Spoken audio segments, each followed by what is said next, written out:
My time is limited, so I have a few questions for you, sir. And again, thank you very much for being here. I really appreciate your time and your service. In your experience in the FBI, have you noticed a precipitous rise in political violence and other associated crimes that you have been investigating so far this year?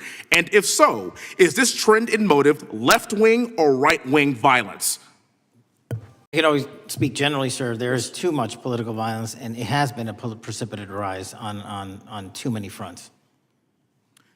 How do we solve this?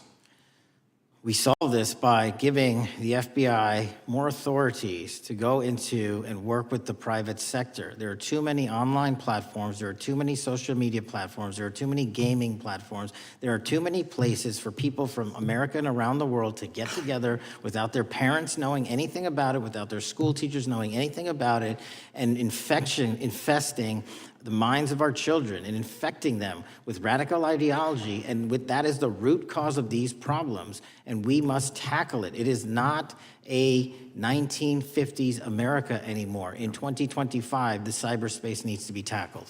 Thank you. Switching gears, when your predecessor sat right there in that seat a couple of years, last year in a committee hearing, I asked him a very detailed question about Matthew Thomas Crooks, the shooter responsible for the assassination attempt on President Trump's life. I did get an answer from Chris Wray that day, and I submitted written questions to the FBI and into the record of this committee, and I want to resubmit those questions today because I think we are still awaiting answers to those questions. So, Mr. Chairman, I'd like to submit them for the record, please. I'd like to ask you, sir, and the FBI, under your leadership, would you please respond to these questions, and can you commit to doing that?